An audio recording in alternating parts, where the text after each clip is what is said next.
When Mane scored, Stevie, I switched over to the City game. I was like, oh, this is done and dusted. Liverpool are fine. Myself. You know, they're home and hosed. What happened? The truth is, you could sit here and go, you know, at 2-0 up, they shouldn't lose. The fact is, they were actually fortunate to be 2-0 up Liverpool. That's the truth of the matter. Because Alisson, at 0-0, had a fantastic save from Solly March. Liverpool got the other end and score. Then he has another great save from Bissouma. And then they go 2 up, and you're thinking, well, this is done and dusted. I mean, obviously, yeah. But from the minute Wepu scored his goal to make it 2-1, and that was a fluke, by the way, there's not a chance that he meant that. Right. He's whipped that in the box. He has not tried to do that. But from there till the end of the game, Brighton, in my opinion, were by far the better side. In the second half, Liverpool disappeared. They were getting passed around. The middle of the park disappeared. And of course, when the middle of the park disappears, your front three disappear as well, because there's no supply. And so, at the end of the game, yes, there was the usual 3 or 4 minutes at the end where the home side's rallying, try to get a goal. But you know what? At the final whistle, I bet you Klopp's happy to get a point because they got outplayed. Wow. How concerning is this going forward for Liverpool, Don?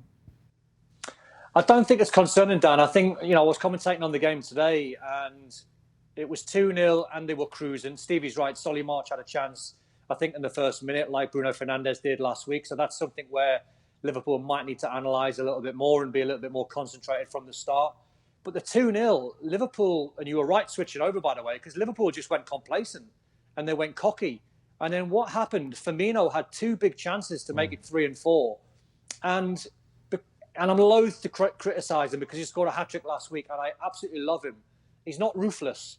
He had a chance where he had a chance against Robert Sanchez where he was bearing down at the Kop end and the ball came to him and he was 1v1 on the left-hand side and it was screaming out to finish it bottom right-hand corner.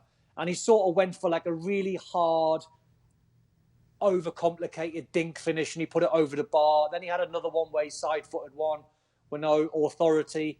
And then Brighton got back into the game, which Stevie said, with a fluke goal. Wepu, no chance in a million years. It wasn't a Tielemans one from a couple of weeks ago against Man United. And then second half, by the way, Graham Potter got his team more aggressive. They pressed Liverpool. They got Lallana high up the pitch. Trossard had the game of his life. And they were absolutely brilliant. And Jurgen Klopp will probably say in his interviews that they were lucky to come away with a point. And that is for real. Because I can't remember a time watching Liverpool at Anfield. They're still unbeaten in, I think, 24. So they're still flying. But they got absolutely battered in the second half.